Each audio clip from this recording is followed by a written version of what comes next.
Hello, ഞങ്ങളിതൊന്ന് മെൽബണിലേക്ക് പോവാണ്. ഞാനും എൻ്റെ ഹസ്ബൻഡ് ഒരു ഫ്രണ്ടും ഉണ്ട്. ഞങ്ങൾ ഒരുമിച്ചാണ് പോകുന്നത്. അപ്പോൾ ഞാനിവിടെ വന്നിട്ട് ഇപ്പോൾ 2 ആഴ്ച കഴിഞ്ഞു, 3-ാമത്തെ ആഴ്ച കേട്ടോ. അപ്പോൾ ഇതൊരു വീക്കെൻഡാണ്. ഞാൻ മെൽബണിലേക്കൊന്നും എക്സ്പ്ലോർ ചെയ്യാനൊന്നും പോയിട്ടില്ല. അപ്പോൾ ഇന്ന് അങ്ങനെ ഒന്ന് പോയേക്കാമെന്ന് വിചാരിച്ചു. അപ്പോൾ ഞങ്ങൾ പോകുന്ന വഴിക്ക് പെട്രോൾ സ്റ്റേഷനിലൊക്കെ കയറി അവിടെ നിന്ന് പെട്രോളൊക്കെ അടിച്ച് കോഫിയൊക്കെ ഗ്രാബ് ചെയ്ത് ഞങ്ങൾ പതിയെ പോവാണ്. എൻജോയ് ചെയ്തിട്ടുള്ളൊരു ട്രിപ്പായിട്ടാട്ടോ പോകണേ. ഹറി ഒന്നുമില്ല. പിന്നെ ഞങ്ങൾ വിചാരിച്ചു കുറച്ച് ഷോപ്പിംഗ് കാര്യങ്ങളൊക്കെ ഉണ്ട്. സോ DFO എന്ന് പറയും, ഡയറക്റ്റ് ഫാക്ടറി ഔട്ട്ലെറ്റ്. നമുക്ക് പല ബ്രാൻഡിൻ്റെയും ഡയറക്റ്റ് ഫാക്ടറി ഔട്ട്ലെറ്റ് ആണ്. അപ്പോൾ അവിടെ നിന്ന് കുറച്ച് ഷോപ്പിംഗ് കാര്യങ്ങളൊക്കെ ചെയ്യാമെന്ന് വിചാരിച്ചു. അങ്ങനെ ഞങ്ങൾ പയ്യെ പോയിക്കൊണ്ടിരിക്കുകയാണ്.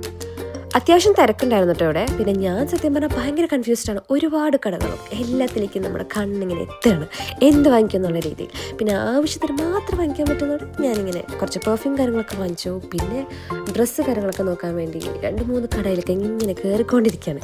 എന്തെങ്കിലും നല്ലത് കിട്ടുമോ എന്നറിയാൻ വേണ്ടി. അങ്ങനെ ഞങ്ങൾ പതിയെ കുറച്ച് കടകളൊക്കെ കയറി. അത് കഴിഞ്ഞ് ഞങ്ങൾ കോൺവേഴ്സിൻ്റെ ഷോപ്പിൽ കയറി. ഈ ഷൂ ഡിസ്പ്ലേക്ക് വെച്ചിട്ടുണ്ടായിരുന്നു കേട്ടോ. ഭയങ്കര അടിപൊളി ഷൂ ആയിരുന്നു, നല്ല രസമുണ്ടായിരുന്നു. അപ്പോൾ ചേട്ടനത് ഇഷ്ടപ്പെട്ടു. ഞങ്ങളത് വാങ്ങിച്ചു. അത് കഴിഞ്ഞ് ഞങ്ങൾ പുറത്തേക്ക് ഇറങ്ങി. നല്ലൊരു വെതറും കാര്യങ്ങളൊക്കെ ആയിരുന്നു, നല്ല രസമുള്ള സ്ഥലമായിരുന്നു കേട്ടോ. അപ്പോൾ ഞങ്ങൾ കുറച്ച് ഫോട്ടോസൊക്കെ എടുത്തു. അടിപൊളി സ്ഥലമായിരുന്നു. ഇനി എന്ത് വാങ്ങിക്കുന്നുള്ള കൺഫ്യൂഷൻ്റെ നോക്കി നടക്കുകയാണ്. ഇനി എന്താ ചെയ്തതെന്നുള്ളത് അടുത്ത വീഡിയോയിൽ കാണാം.